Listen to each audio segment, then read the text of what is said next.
राधे राधे।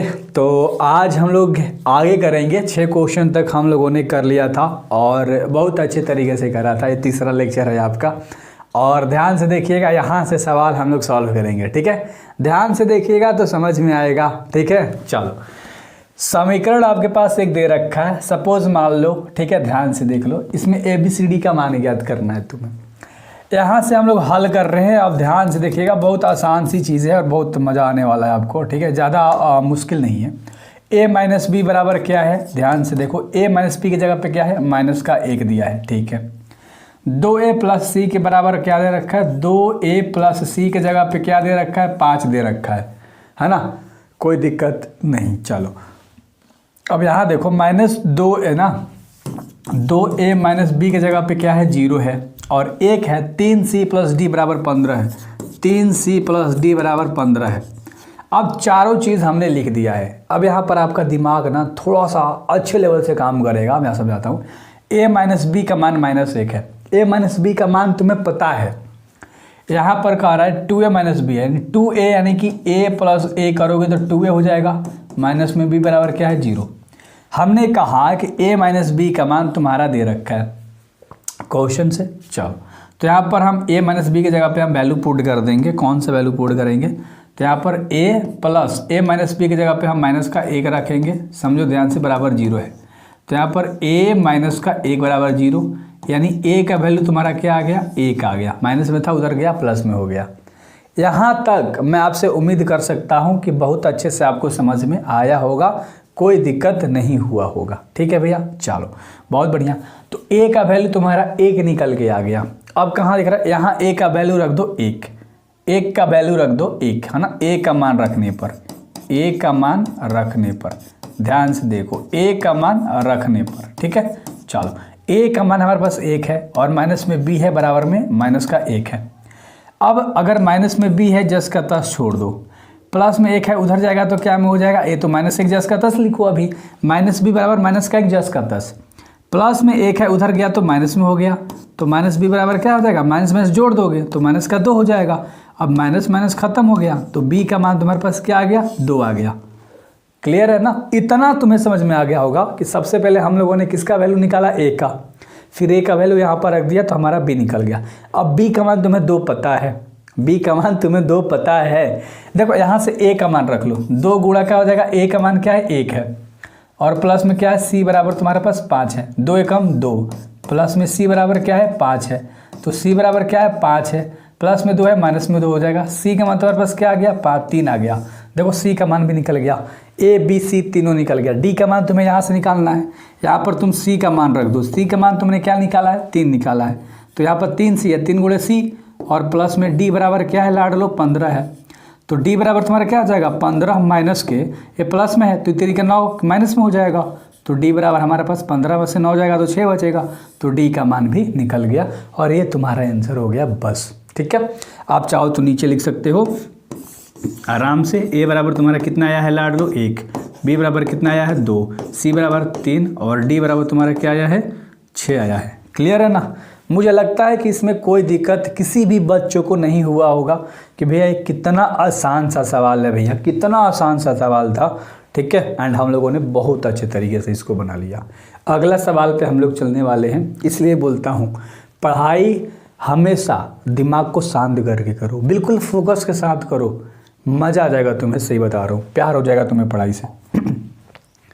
अगला सवाल अगर ध्यान से देखोगे तो aij एक m इंटू n एक वर्ग अवयव है। सिंपल वर्ग अवयव क्या होता है, जिसका m भी और n भी आपस में बराबर हो, यानी जितना भी पंक्ति हो, जितना पंक्ति हो उतना ही स्तंभ हो, है ना। यही चीज़ हम लोगों ने सीखा है, जितना पंक्ति उतना स्तंभ। तो सिंपल m बराबर n होगा। ठीक है, वर्ग अवयव, जब भी वर्ग अवयव पूछे, 3 गुणा 3 पूछे, 4 गुणा 4, 5 गुणा 5 का दे दे, तो सब m बराबर n ही होगा, m बराबर n ही होगा।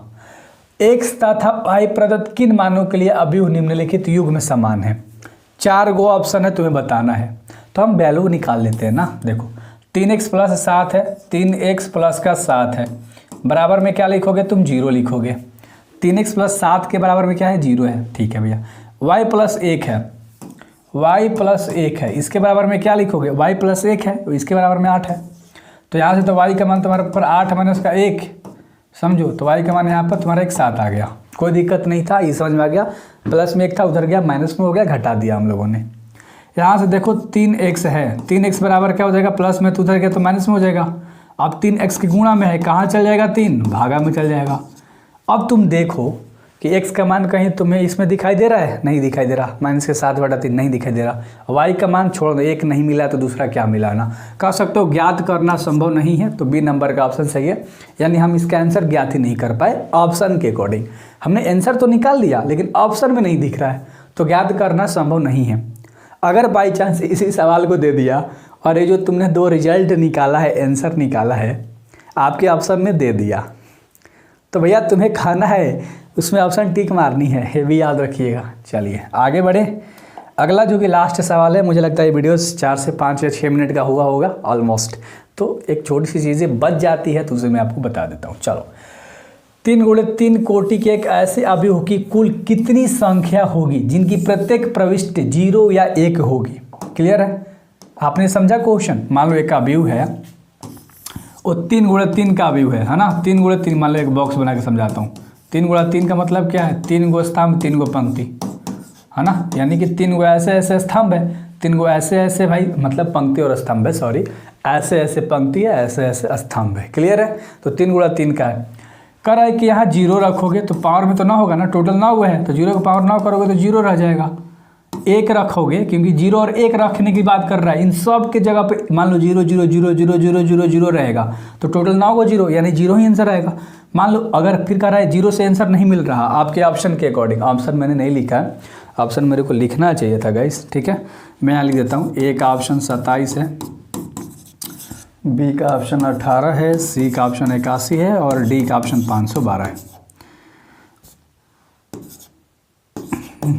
ठीक है, चलो तो अब एक अगर रखोगे तो एक भी रखोगे तो तुम्हारा एक ही तो आएगा ना, 1 का गुणा 9 बार करो।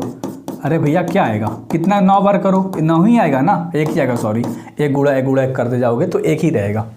अगर हम 1 से सट के 2 रख दें सम में मान लो 2 रख दें, तो 2 के पावर 9 यानी 2 को लिखोगे टोटल, बताओ 9 को गुणा करोगे तो 512 आ जाएगा।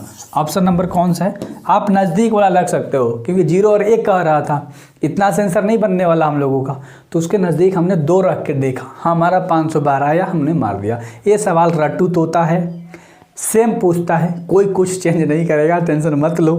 ठीक है, अगर मान लो कह दिया कि एक 3 × 3 का अवयव है और हम 5 रख के अव्यय के जगह पे, सभी अवयवों की जगह पे 5 रखेंगे, तो रिजल्ट क्या आएगा, तो 5 × 5 × 5 जितने भी अव्यय की संख्या दिए रखा है तो उतना बार गुणा कर देंगे, आंसर आ जाएगा।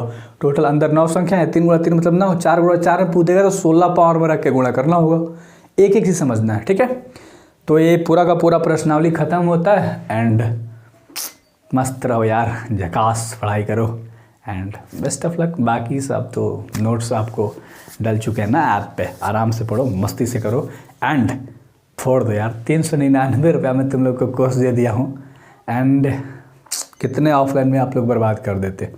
So best of luck.